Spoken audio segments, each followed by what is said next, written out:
welcome back to Glitter Budget with your hosts, Sanjanet. And Jess. And in today's episode, we are finishing up our Buffy series with the last season of the series, season 7.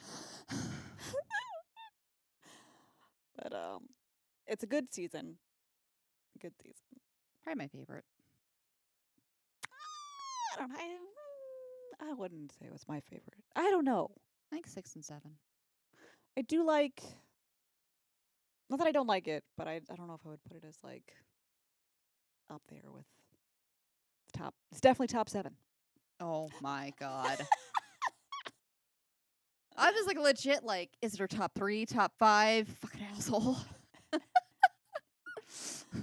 But it definitely had some like really, really powerful episodes, and definitely the last episode for sure.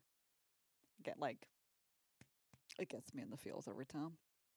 I think if you are gonna watch Angel at the same time, the crossover episodes plus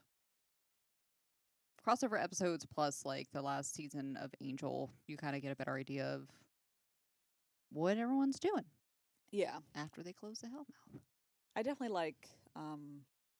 That's how I like watching Buffy and Angel. I like watching them like back to back, like how they aired on on TV.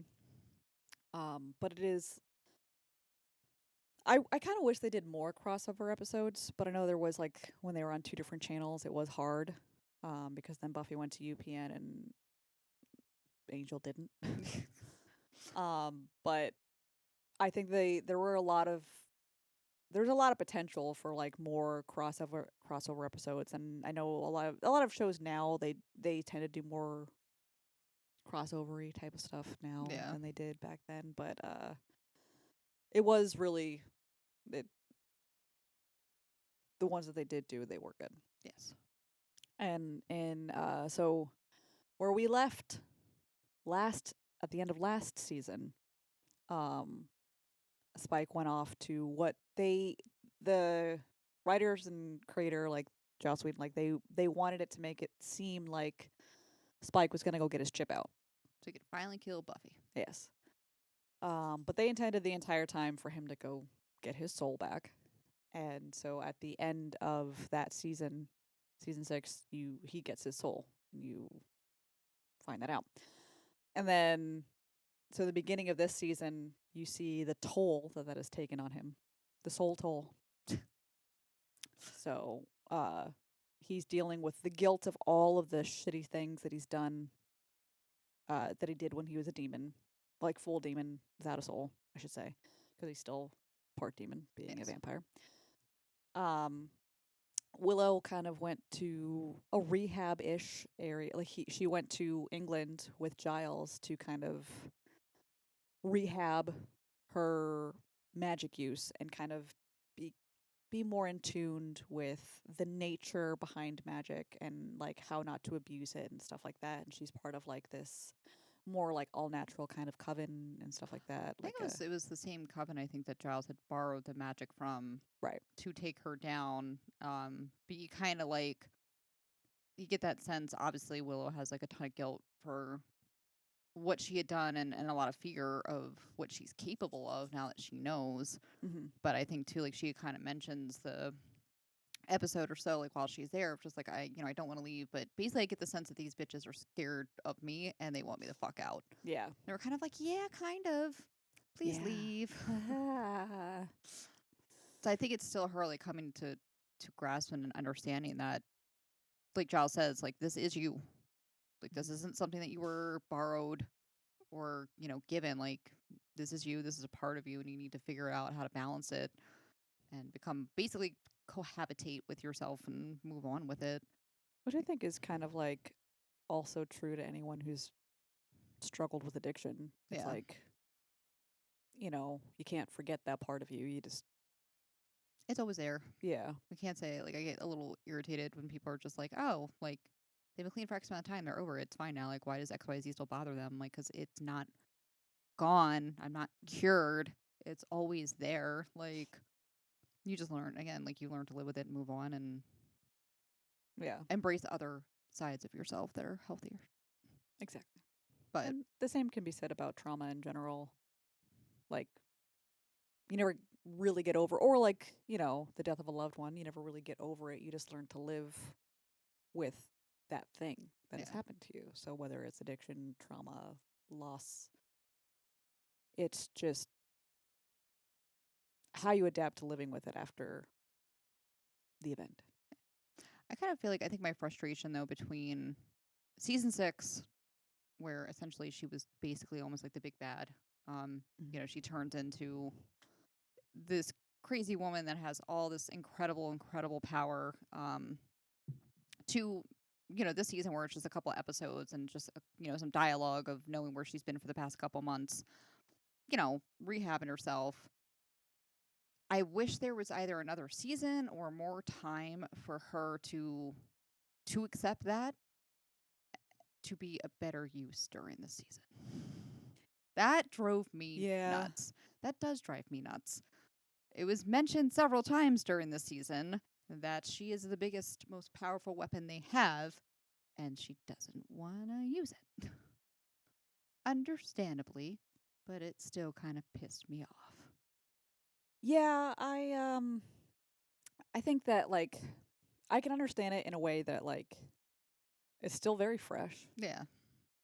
It's kind of like, obviously it's not a direct correlation, but like, man, you were such a fun person when you were high, when you were drunk or whatever. I've we heard want that person. before. Huh? Yeah, I've heard it. Yeah. Yeah. Like, we want that back. And you're like, no, I can't do that. And it's obviously it is very different circumstances, but she is afraid of, like, if I even try to tap back into that even a little bit, like, it's, I cannot say whether it's like, I understand her fear. Yeah. And you do see it a little bit, right? Mhm. Like, in the season, was this season, right? Where you see Anya go back to her. Yes. Yeah. That is a season. So basically Willow, like, it stumbles on to a slaughter that was a result of a wish that Anya had bestowed for a scorned woman. So she finds a girl, like, crying in a closet, and whatever beast that she had sent to, like, kill everyone goes about to attack her, so she shields it, but immediately that piece of her kind of comes out because the girl's still crying, and she turns around, her eyes are black, and just basically like, stop your fucking crying. Yeah. So it's, it's still there. Very And then much so. like when she tapped into that door that Buffy had to go to meet like the originals, and she stole power from Kennedy and Anya because they were the strongest ones there. Yeah. And again, basically, like, this is who I am. Like, I needed you. Your power was there, so I fucking took it because that's what I needed. Yeah. It's like, damn. And like at the same time, it's like, it is what everyone wanted. You wanted me to, Yeah. like, I try to warn you, but like, at the same time, it's life or death situation. We need that badass. Let's go. exactly. Sorry. So little both.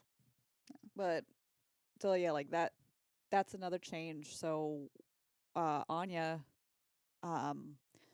in the previous season, Xander, I don't think we touched on that. no, I don't think we did. Mm-mm. Xander left her at the altar on their wedding day, and because he was afraid of, he was afraid of turning into his father and, like, failing like a lot of the men in his family had failed, and he didn't want to do that to Anya, so he left her. He's like, "You're better off without me than being with me," because there was a man that Anya had previously sought like vengeance on. He went and got her back for what she did to him, and he made Xander see this false future. Yeah, of them just miserable and basically, again, like you said, turn into his parents, just miserable and drunk and arguing all the time, and Yeah, and him, like, not amounting to anything, and Anya, like, eventually, like, leaving or whatever, and he was like, "I don't want that to be me." And Anya was trying to tell him, like, "No, it's like, that's not true. It's not what's going to happen." But he's like, "But it could happen. And I don't want that to happen. I would rather, like, essentially, I would rather you hate me now than." grow to hate me. Yeah. Yeah. So because of that, she goes back to being a vengeance demon, and it's like a little bit of a a sticky wicket because had she grew quite a lot as a human in her time of being an ex-vengeance demon. And she remembered what it was like to be human because she went like about 1,000 years being a vengeance demon before her necklace was destroyed in the wish. And her, like, You're not the same remembering. person. So, like, you still have No. all those feelings and those connections and empathy now Mhm. that she's developed. So you still are holding on to that, even though your job is basically to do all these terrible things Yeah. to people. Like, it's very similar to like Angel and Spike having their souls back, Yeah. but your your job is to kill people. Yes. I mean, technically, her job doesn't have to be to kill people. It True. could be to torture them for forever or whatever. It depends on what the because her gig as a vengeance demon was to help scorned women, Yes. and a lot of the time that ended up being getting vengeance on unfaithful men or this, that, and the other thing. And you see that in the second episode, Beneath You, where it's like a big worm creature.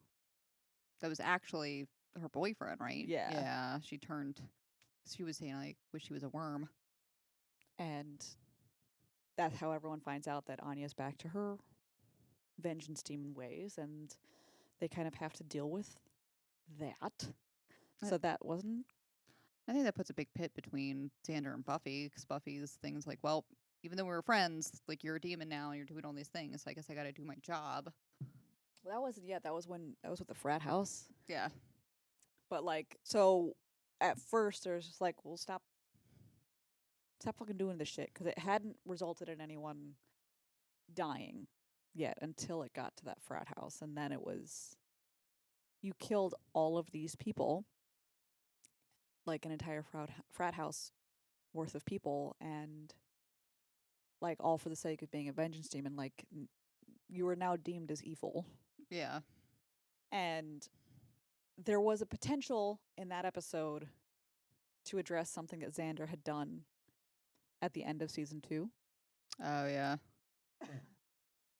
So at the end of season 2, Buffy is going to go fight Angelus, before he can destroy the world with Acathla. So at that time, Willow was working on re-ensoling Angel.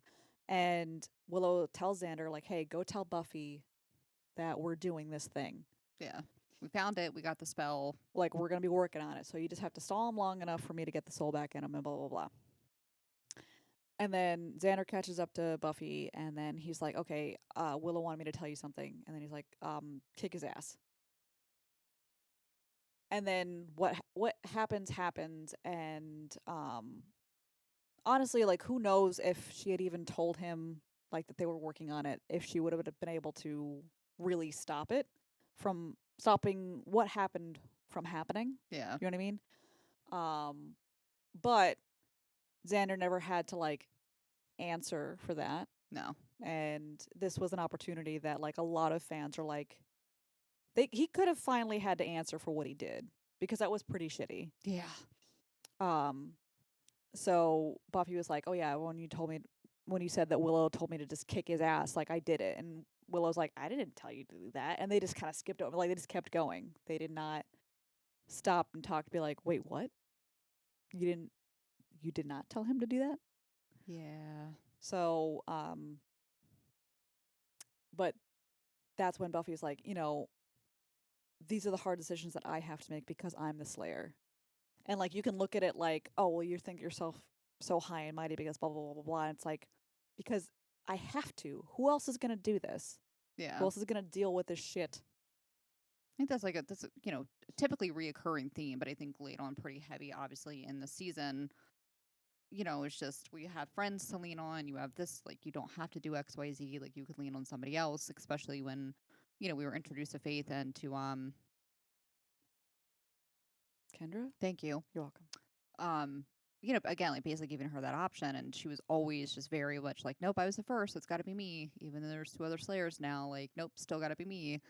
Mm-hmm. And part of her, like you said, is right. Like, it wasn't something that she chose to do. Like, this is something that she's forced to do. Yeah, she was chosen to do. But it is that constant like strain, I think, between her, especially Xander. I think it's also an identity thing. It's like I've been this for so long. I don't know who I am without it. Yeah. So I think that was another reason why she kept on staying with it. It's like this is all I've known. Like I had to put any thought of being someone else out of my mind because this is what I was chosen to do. And that now that it like the possibility of something different being a reality, that's like my mind cannot wrap around that. Yeah. And she never really got the chance to kind of fully embrace that other side because yeah, Kendra would have been a good one if she hadn't been killed. Yeah. She would have been an excellent option. But she was unfortunately killed by Drusilla, and then Faith was Faith was wild Faith. card. So like I feel like she couldn't in good consciousness like I can't Just give it up. yeah. Yeah. Not when we have this at the helm. But I think, what was it, really episode 1, when you see Willow, with Giles, and not only like her not wanting to leave, but at the same time though her like, I know something, like I feel something's coming. Yeah. Like I can feel this power stirring, and I know something's coming, which kind of sets us up to meet the first. Yeah, which we've met once before. In a previous episode, and I think season 3. Yes. Yeah. Yeah. So yeah, that was introduced before, but that it's been building since then, pretty much. Yeah, it's basically the first evil, the thing that's going to take her down, and I think Willow coming back to kind of let them know that, but the episode with the Gnarl. I love and hate this episode because it's a really cool episode. Episode called Same Time, Same Place. Willow comes back to Sunnydale, and because she still is very powerful, she can manifest magic in a way without even being fully conscious of it. So because she believed so wholeheartedly that her friends would not want to see her, they did not see her because it was like a weird like time, like almost like an alternate, like a different timeline, but they're on the same line just in different instances. So like they were parallel timelines, it's just that she was kind of like shifted differently. Yeah. So it was like an interesting concept for an episode, almost like something out of Doctor Who. Yeah. But there was the evil creature in this episode, the Gnarl. Ooh. By far the creepiest. Yeah, by far. He's up there, and let me get the actor who played the Gnarl. Camden Toy. He is someone who like he does a lot of he does a lot of special effects creature type appearances in different shows, and he did it a couple times in Buffy. I think he was one of the gentlemen as well. Yes. And I want to say Der Kinderstadt in season 2. I think so. He was also in Pan's Labyrinth, right? He was the eye guy. Yeah. I think so. Or the hand eye guy, however you want to say it. Yeah, I don't even know. Who the fuck was that? Let me see. Maybe? Maybe not. I don't remember. I feel like that's not right.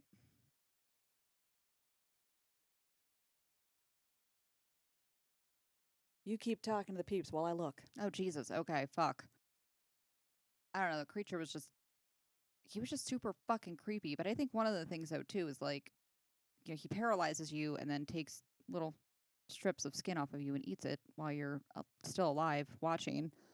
But I think some of the stuff that he was saying to Willow, just basically all of her like self-conscious doubts and fears and stuff about how she's interacting with her friends. And I mean, obviously, eventually they figure it out. Buffy saves the day and stuff, but it was still very... He was not the hand eye I didn't think so. That didn't sound right after I said it. I was like, no. No, but that one is also creepy. But he was the Prince of Lies in the episode um Why We Fight in Angel. He played an Uber vamp in Buffy, as well as Gnarl and one of the gentlemen. Okay. So that's Camden Toy. He played a lot of the big bads. Yeah, so creepy. But I always thought, like, again, just showing Willow's power after that episode when she was healing herself. Buffy was just like, what you doing? She's like, pulling energy from the earth to heal my wounds. Like, Yeah. what? Yeah. What? And I think Buffy joins her in Yeah. kind of like meditating, like finding a different way to also calm herself as well, which I thought was pretty cool because I think that's something that a lot of people can kind of relate to, is they find that meditating is something that does help, quote, heal them in a way. It helps calm their mind, helps them reset in a way without sleeping, because sleeping is probably the best form of healing. But she didn't have time for that shit. She's like, nope, I'm just going to pull energy from the fucking earth. Yeah. Like it's a Tuesday and this is normal. Yeah. Well, like average witch stuff. When you get your flesh eaten, you got to do what you got to do. But I don't know. I think one of my favorite couple episodes and stuff is, Dawn's now a high schooler, so she's going to Sunnydale High. Sunnydale High is rebuilt and reimagined on the ruins of the former Sunnydale High. So everybody who knows the mistake they made are like, what? Yeah, they're like, oh God. Do you have any idea what we went through to make sure this didn't happen? Yep. But I love her her just anxious and fear about it, of just everything that she had to go through and fight, and not only just your normal high school bullshit, but stay away from hyena people and stay away from this and stay away from that, and don't talk to or see anybody who's invisible, or Dawn's just I'm just gonna go to fucking class. Cool, okay. Yeah. And also the fact that Buffy was hired on randomly as the guidance counselor by the new Principal Wood, who is played by a very handsome D.B. Woodside. Yes. Or otherwise known as Amenadiel from Lucifer. Yeah. Took me a while to place that. I don't know why. They look exactly the same. I know. You would almost say they're the same person. Really? Yeah. I don't know. Yeah, after I figured it out, I was like, wow, you're slow. Yeah, so Principal Wood, which I was mentioned in a Buffy group earlier that I don't know why she didn't pick up earlier, once Buffy found out that his mom was a Slayer. Yeah. Why she didn't pick up on that was one of the Slayers that Spike killed, because all the contextual clues around it. Yeah. She probably didn't want to. One of those things that you kind of don't want to admit. You know what I mean? Yeah, she's probably oh, I should have seen that coming. Well, but especially because her feelings towards Spike's in a vulnerable spot. You know what I mean? And I always thought too, that was a really slightly kind of understood where Giles is coming from, but still a huge betrayal. Obviously you find out that Wood's mother was the second Slayer that Spike had killed, so that coat that he's been walking around in is his mom's, that he stole from her corpse. Yeah. So, I mean, Wood figures... But to be fair, he was a demon. Sorry, go on. Yeah, no, that's where I think the issue is now he's voluntarily gone to get his soul back. Mm-hmm. So, he's not stable. Like you said, he's not handling this transition well. The first is fucking with him pretty hard because of it. So he's very unpredictable. Mm-hmm. And you find that there's a song that could trigger him. Oh yeah. Into killing that Well, I guess what we should kind of bring up first is that Spike comes back from being re-ensouled, and he's a little bit crazy. He a lot crazy. And he's living in the school's basement. And right over the hellmouth. Yeah. So there's that. He's getting the negative Hellmouth energy. Plus, the first is also kind of like making him stay crazy, Oh yeah. slash having him do its bidding, and also making him like this weird sleeper cell by like having this song that triggers him into becoming this killing machine, which you find out later is that these women are turning up dead, being fed on by vampires, and you find out that Spike was the one doing the killing, but it was because of this song that his mom used to sing to him when he was human. And then you find out more about Spike's backstory too, Yeah. which I think is interesting. Because he when he was a human, he was kind of very much like he was a mama's boy, and he was kind of a dork. He loved poetry. I'd say he was a poet. He was just a lovesick puppy dog poet who was a mama's boy, and Hmm. mom was sick. So when he got turned, he figured, hey, I can make her better forever. yeah, And he did not realize that how much of a difference someone could have when they don't have a soul anymore. And when his mother was turned, she was not the person that he grew up loving. no, It wasn't his mother. And it was quite disturbing. It was quite disturbing. Like, I was like, ooh, uncomfortable in that episode. And he ended up having to kill his mom. And that's the episode where Robin eventually tries to kill him, has him in like this fucking shed that is covered in crosses. It looks like fucking a section out of Hobby Lobby.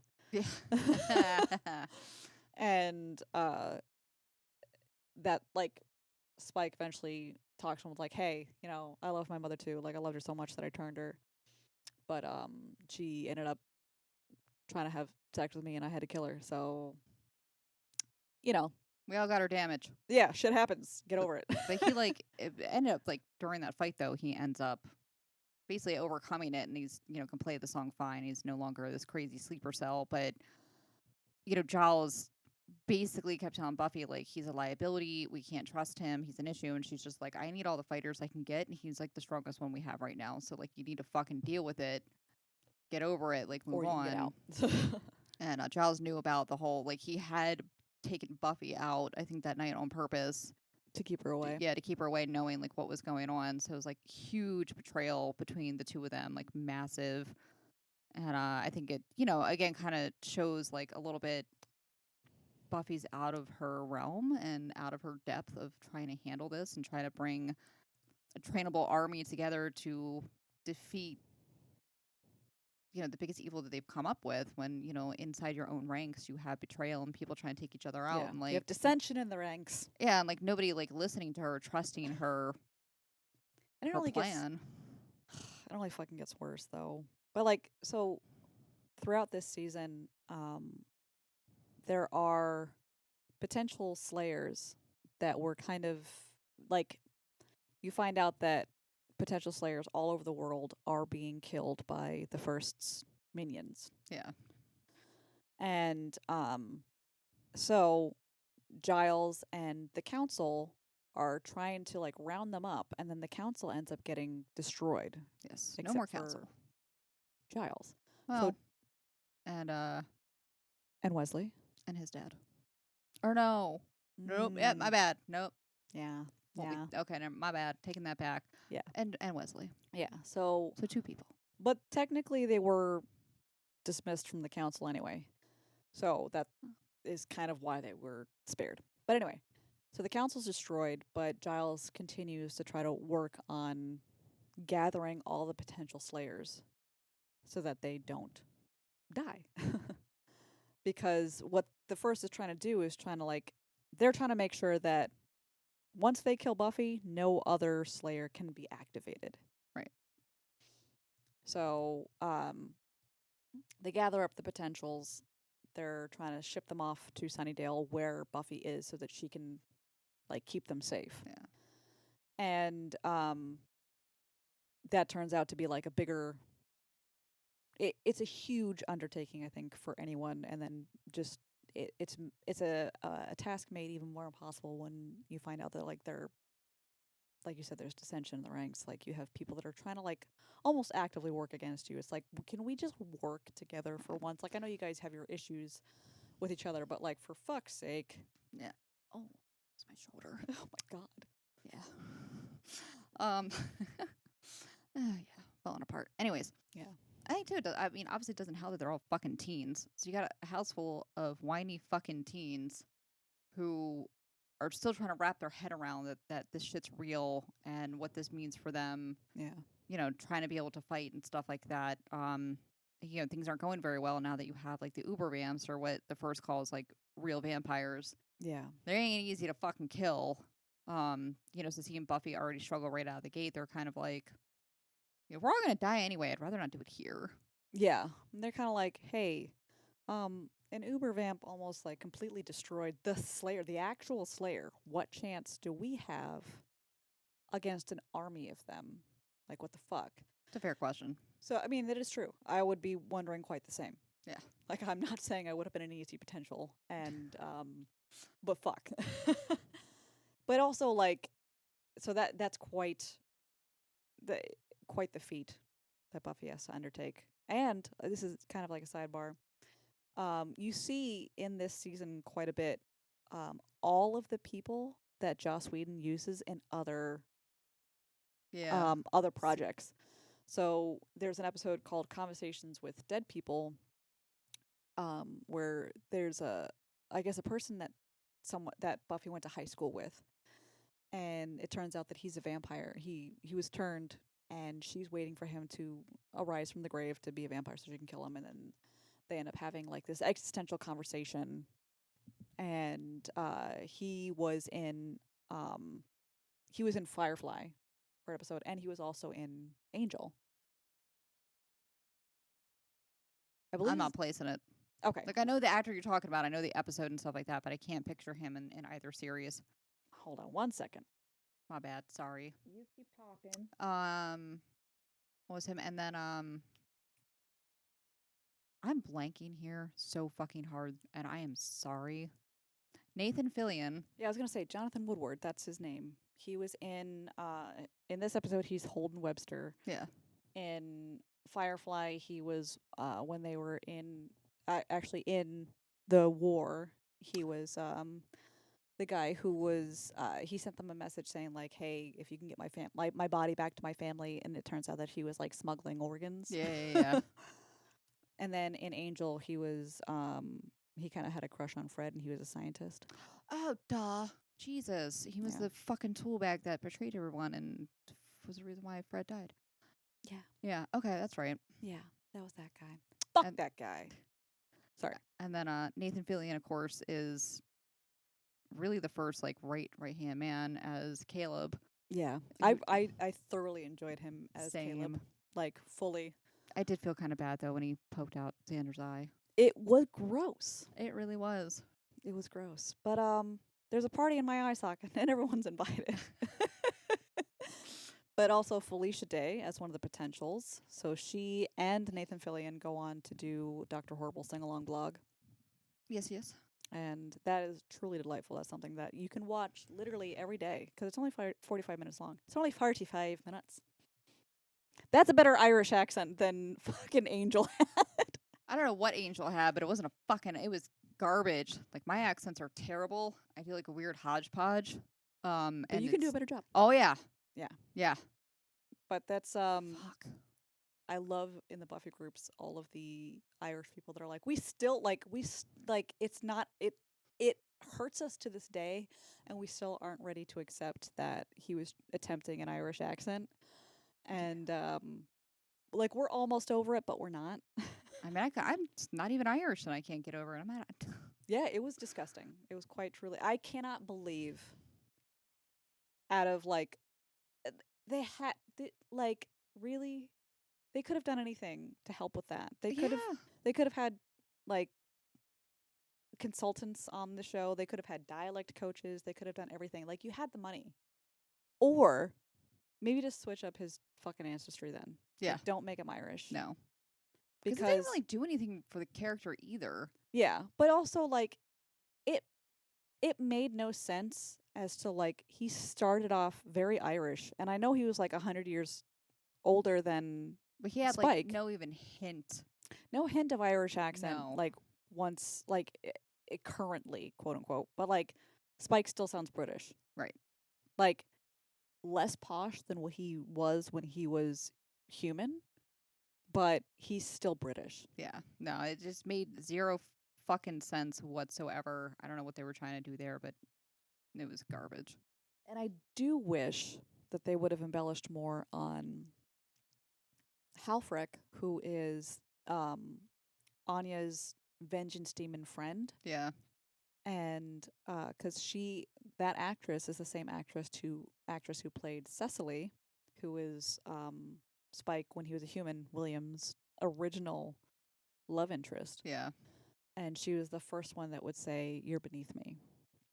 So there is an exchange between Spike and Halfrek where he's like, "Cecily?" Like they were kind of like, wait, no, never mind. And so I feel like that could have been like an interesting little spin-off or something that they could have addressed. Like they could have, went a little bit more into it. yeah, Could have been a whole episode, half an episode, something. yeah, could have been. And it was it, yeah. But anyway, so that could have been like a cool little thing. And I don't know, they might address it at some point in the comics, but as far as I can tell, no one has said anything in the Buffy groups. Yeah, I don't think so. I have not seen. But anyway, so like we said, in this season, the first is the big bad, and the first can manifest as anyone who has died.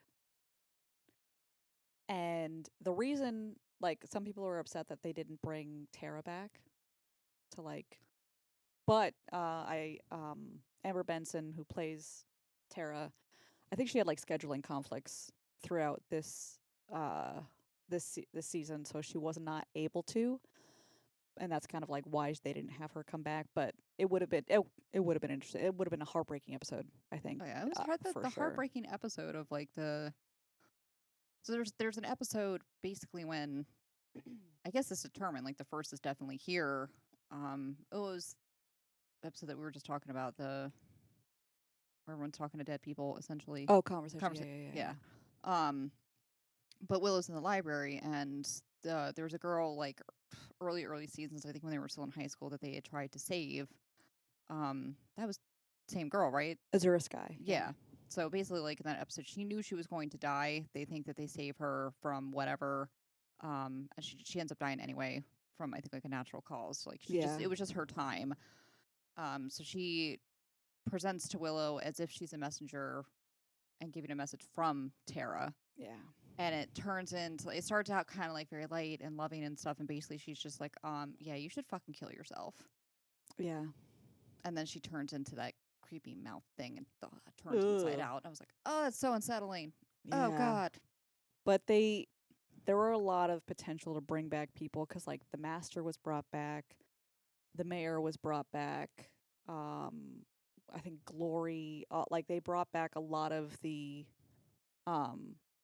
old big bads. I think Adam they brought back. Yeah. I kind of wish they brought back Jenny Calendar. I don't think they did. No. But I don't know if that actress also had something going on. Like I don't know if she had left acting or something. I don't know. But there's a reason. There was a reason that she wasn't brought back as well. But yeah, that's they. It was like a cool concept. I thought anyway that there was a way to bring back all of these old co-stars and guest stars and all this kind of stuff from like previous seasons, and have them be a part of the final season. I think it of the show gives you like a nice, I don't want to say wrap up, but it gives you a nice reminder of like how far they've come, everything that they've faced, and that it led up to this one thing. Mm-hmm. So I think it kind of gives you, like I said, just a nice quick recap of all the big bads, how far they've come, how much they've changed, and kind of what they have to face yet. And again, I think this is Buffy's ultimate test as a leader and as being the one is to manage somewhat of a job, knowing that like everybody's leaving Sunnydale, and they don't even really know why, as like the first starts to grow in power, and then trying to figure out like this is all on you. And not only is this all on you, but you're constantly always saying that this is all on me. Yeah. So everyone's kind of like, all right, well, what's our fucking answer? What's our answer? Yeah. But eventually Spike saves the day. Yes, he does. But I think that it's interesting. Like I said, the first can manifest as anyone who has died. So there is a point in time where everyone starts thinking that because Giles was in England for a long time, in the event he comes back, and they know that the first is non corporeal. So the first cannot touch anything. It's not an actual physical thing yet. So everyone in the Scooby Gang starts wondering, like, hey, like, Giles back, it's great to have him back, but like, did anyone hug him? Did anyone see him touch anything? Like, nothing? Does anyone know? And they all start thinking, like, oh my god, it's been the first, because the first has done this a couple times, where the first has manifested as potentials that potentials that did die, but they didn't know had died, and it was the first trying to like get in and mess with their heads and try to like get some more dissension in the ranks and all that kind of stuff. So they they all like go and tackle him at some point, Giles, and he's just like, what the fuck? Gotta make sure you're real. Yeah. It's like, well, you could just, what the hell? Like, there could have been an easier test. Could have just threw something at him. Hey, Yeah. catch. But also some of the trio from the previous season, because you have Jonathan and Andrew, they came back, and poor Jonathan, his story finally comes like to an end in this season, where he is killed by Andrew, and the first made him the first as Warren, who like Andrew very much looked up to, kind of would do whatever he asked, and probably in a way kind of had a crush on. So the first as Warren made Andrew kill Jonathan in order to open the seal that would bring about the Uber Vamps. Yes. And it so that's how you get Andrew, which I love Andrew. Yeah. Him in the story of the vampire. The Slayer of the Vampire. No, I don't know. I mean, I like what they did with Andrew's character, and I'm sorry, but I like what they started to do with Dawn's character. I don't hate Dawn. I know a lot of Buffy fans do hate Dawn, and they also do hate Xander, and I never actually like hated Xander, like he wasn't my favorite character, but I never hated Dawn. Like, I always kind of rationalized that, like, well, she is a teenager. She's got a raw deal, man. Yeah, she very much did so. But I liked where they were going with her character. Her arc in this season was very interesting, because once everyone kind of realizes that I think they perform a spell so they can find out if there are any potential slayers in the area. And it's kind of like the spell is like this little Tinkerbell ball type thing that ends up following, like trying to follow the trail of a potential, and then it'll like go into the person who's the potential. It tags them. Yeah. Tag your potential. So there is a point where Dawn thinks that it's her, and she's like, she finally feels that she kind of has like a purpose. Yeah.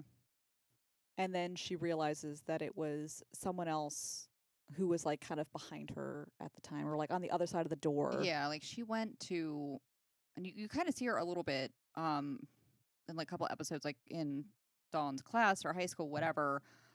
So weird shit, people kept following her, weird stuff kept happening, and it's kind of known that if weird shit happens, like you just go to the Summers house. Yes. So that's where she was going, and she was at the door about to knock when they did the spell, and it just so happened, like you said, just the proximity thing was just so close. Yeah. So Lisa Dawn kind of thinks that she is, and then somehow ends, like, how do the two of them end up at the high school? Um, Or were they staying late for something? I I forget what the fuck happens in that episode, but they end up fighting whatever was there, and that's when Dawn realizes, okay, it's not me, but I'm okay with this, and I'm going to help you be okay. Like we're gonna welcome you with open arms into our little group, and it's gonna be fine. And Dawn kind of like accepts her place in the world. She accepts her place, but she also like when she they're in the middle of this fight essentially when she realizes that like no, it's this girl Yeah, who's a potential because she kind of already starts to get like these natural reflexes and response and stuff. So, but she basically kind of quickly takes up like a watcher role of just like nope, like this is your fight. Here's what you need. Go. yeah, But I think like from there could see her being groomed as like the perfect watcher, especially with all of her other experiences. yeah. And I think that like that's a really good place for her, like a good role for her, and she handled it with grace. And there's a very touching moment between her and Xander where Yeah. he's like, it's really hard being that person, like the overlooked one and all that kind of stuff. He's like, you're not special. You're extraordinary. Yeah. And I was like, okay. Like, I always get a little, and I feel like they gave, and that's one of the reasons why, like, I don't think I could ever really hate Xander because he had, like, these really human touching moments. Like I Like, said, he was the human factor. He was the one that kept everybody grounded and kind of bitch slapped you a little bit when you needed to come off your fucking high horse and realize that yeah. like you're special, but you ain't that fucking special. Yeah, like we deal with extraordinary circumstances, but we're still human around here, some of us. Like we have to deal with human consequences sometimes too. Yep. And it was like a really special like moment between the two of them, and you can kind of see how their relationship has matured, and you can kind of see how it does mature later on in the comics where apparently the two of them end up being together with a kid. Yeah, no, I don't like that. I still don't like it. Yeah, it's still weird for me. Um Ew. But yeah, whatever. Okay. Let's move on. So, there are some funny episodes. Storyteller. Yeah. Um it's kind of like it's a funny episode, but then at the it's very sad at the end Yeah. with Andrew cuz it's like a weird like mockumentary type episode where he is playing like that or like good evening, gentle listeners. And he's just like, I'm going to tell you the story of the Slayer of the Vampires. And up in his head, he's like in this nice, like, velvet robe, blah, blah, blah, blah. But in reality, he's just sitting on the toilet with the camera, and all the girls, all the potentials are waiting to, like, use the bathroom.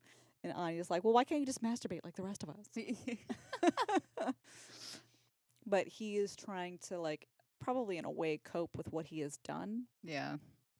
and make it seem like either it didn't really happen or it didn't happen in like a horrible way to make him look bad. And in reality, like he's the reason why the Uber vamps are out and about because he killed one of his best friends. Yeah. And Like the episode where Giles brings back the one potential that's Asian of some descent and does not speak English, and he just keeps giving her ice cream, and she's lactose intolerant. yeah, She's just like, why is he trying to kill me? that's really funny too. But I don't know. I mean, I loved obviously like the good crossover over episode with Angel. You see, like there's one point where Willow gets a call. She's like, I gotta go. And there's like, what the fuck do you mean you have to go? Like, you're in this middle of this goddamn huge thing. You can't just fucking leave. And you find out, like, if you watch the crossover episode of Angel, Angel loses his soul again. She's the one that's like, yo, I've done this. I can help. I've done this before. Oh, I got this. It's cool. But while she's down there, she kind of lets them know, like, what's going on a little bit. So Wesley doesn't really help Faith break out of jail. He just goes to visit Faith, and he's like, well, Buff or Angel or Angelus is back. Like, I need your help. And she just fucking crashes through the glass and just basically walks out. Yeah. But since she was out and Willow was calling in to help, she was like, oh, hey, by the way, since you're Slayer Strength and you're Slayer, you should come. Apocalypse is happening. I need you. Yeah. Sorry. So then we get Faith back into the picture, and Faith was always the fun one, and the potential Slayers kind of glom onto her as like someone that they identify with more. And then there's like a truly shitty episode where everyone turns on Buffy and is like, "Hey, you got some of us killed." Because there was an episode where, like, in a different episode, I guess Buffy had thought that there's gonna be like a weapon or something, like something was gonna go down at this one location. People ended up getting hurt, killed, whatever, and they all take it personally, which is fair. Yeah. But at the same time, they all turn on Buffy, including Dawn. Yep. And they're like, get out. They kick Buffy out of her own fucking house. That is ridiculous. They kick Buffy out of her own house. I can't, like, that's something that, like, every time I watch it, I'm like, are you fucking kidding me? And then Spike finds out and he's like, are you fucking kidding me? After everything that she's done, you were going to kick her out. And they try to explain. He's like, no. I don't want to hear it. And then he and Buffy share some very touching, poignant moments. Yes. Where he, like, now that Spike is finally, like, sane and he's dealing better with his soul and everything like that. And he's just like, I've seen the best and the worst of you. You're a hell of a woman, Buffy. You're the one. And that's when you've already known for a while that Spike has loved Buffy, and you're starting to kind of see that Buffy feels the same way. Yeah. Because she asks him to, like, just stay with her and everything. And it's just, you see their relationship kind of start to turn into more of a mature, more than sex. Yeah, functioning, healthy relationship rather than the toxic one that it was before. Yeah, again, she starts, I think, realize what he was willing to do to become the man that he thought that she wanted. Going through what he did to go get his soul, and then again, like I always said, like he's even before the soul, like he loved her for her. He said flaws and all didn't matter. Yeah, like accepted her for being a killer, accepted her for having this responsibility, accepted her for making mistakes because she doesn't know. Like never asked anything from her. It was just what you see is what you get, and I'm okay with that. Yeah, but yeah, I don't know. I mean, I thought that was like super super touching moment, and then of course she's gets to that point where she does get the Uber weapon for them. Yeah, from Caleb, and then there's a corny line where what'd she say, like he had a split? Yeah. So she goes to, like, she finally figures out that there is this weapon, finally figures out like where it is located. And of course Caleb turns up, they're fighting, and Angel's there, kind of in the background, and asks if, do you want help? And she's like, no, it's kind of something I gotta do on my own. And his just kind of like, you are so in trouble. But she eventually just kind of knife to balls and just fucking splits him in half. Yeah, it was kind of cool. It was cool, but at the same time, though, Nathan. I know. I was kind of sad to see him die. But I also thought it was hilarious, though, Spike watching. Yeah. And then having, like, the little sketch of Angel's face in the punching bag. Oh, my God, yeah. But the reason that Angel is back is that in this season, in that season of Angel anyway, he was given this amulet that is supposed to help in the end of days or whatever. Anyway, He just knew that he was supposed to give it to Buffy. And he's like, "Hey, I can help. I'm a true champion or whatever. I can do this." And she's like, "No, I got it." And then so Angel goes back to doing his thing, but they have their final goodbye or whatever. Spike oversees this, and he asks how tall, dark, and forehead was, and she's like, "Oh, what? Let me guess, you can smell him." He's like, "Yeah, and I used my enhanced vampire eyeballs to watch you kissing him." And it turns out that the amulet is there to help. It comes like basically a nuclear weapon to Yes, just basically explode the Hellmouth and kill everything inside, including poor Spike. yes, but it was a beautiful ending, or was it? So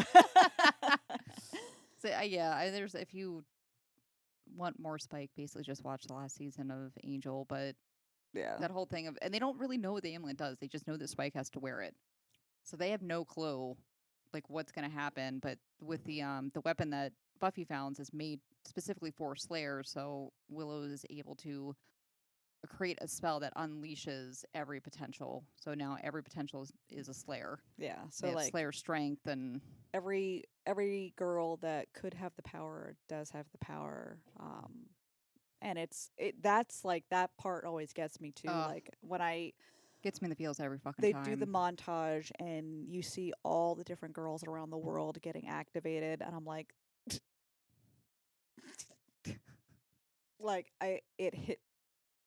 it gets me somewhere special.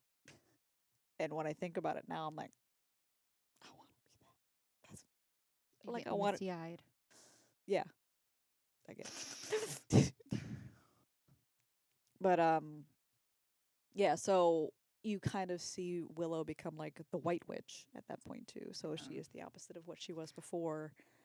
And the only thing that I don't like about this season, one of the things that I don't like about this season is fucking Kennedy. Yeah, I mean, She's the only one, like, she's one of the characters that I still like. Oh, I just didn't like how cocky she was. I don't know. I wasn't a fan of her, and I was still, you weren't ready for Willow to move on. I was not. Yeah. Willow might have been ready, but I was not ready for her. I thought it was funny, though, in the crossover episode with Angel, where, like, you could definitely tell she liked Fred. Yeah. And then Fred basically was just being Fred and being nice back. She's like, I have a girlfriend. She's like, okay. Yeah, it's all right. Good for you. Yeah, but it was, yeah. So also, I mean, to be fair, I guess there wasn't that much of a huge age difference between them, but I just didn't like Kennedy. Oh, I know, like, leading up to that spell, though, Willow kept warning Kennedy of just like, are you ready to probably have to kill me? Because this is like the most magic I've ever had to tap into since I went crazy. I don't know what's going to happen. So, like, get ready Yeah. to stab and then run. Yes. And then it all happens, and I would like to just reiterate again. She was there. She performed this massive spell and was fine. Tapped into, like, her White Witch self. And then fucking went to the bus. Yeah, it was kind of funny. It was a little funny. I mean, but to be fair, you don't know how exhausting it could. It could have been very exhausting, and she needed to take a nap. I doubt it. You don't know. Draw some more energy from the fucking earth and go out there and help. Jesus. Woman, Sorry. you don't know. Getting a hair color is a very different and difficult process. It's very tiring. Gosh. Anyway, so yeah. What there's again the final like showdown, there's like a poignant moment with Andrew and Anya, like they both are starting to do things selflessly. Yeah.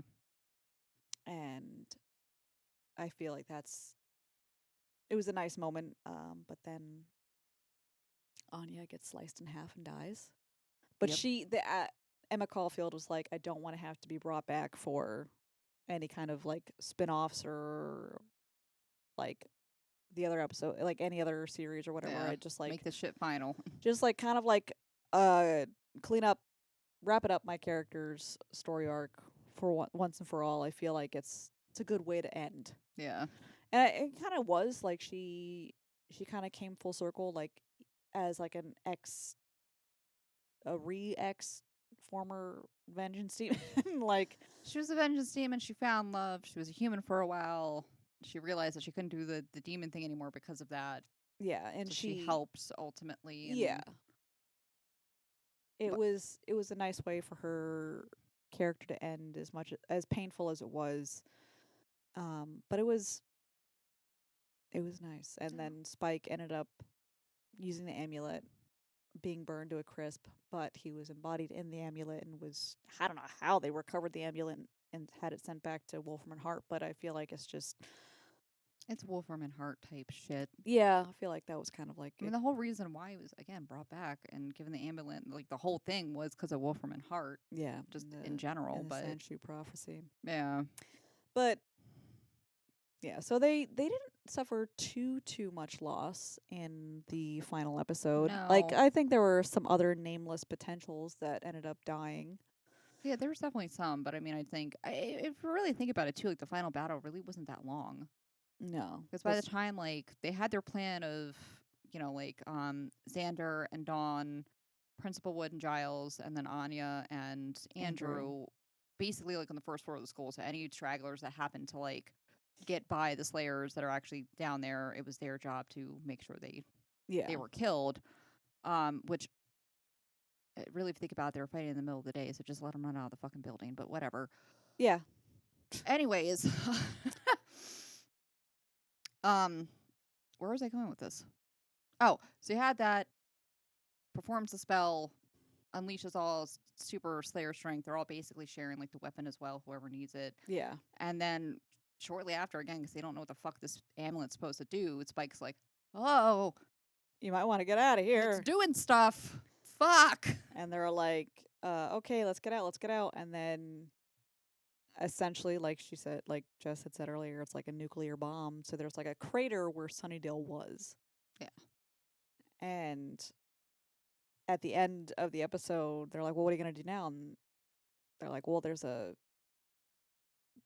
hellmouth in Ohio. Yeah. Which is very typical of Ohio, let me tell you. But a hellmouth and cornfields. That's all Ohio has. Basically.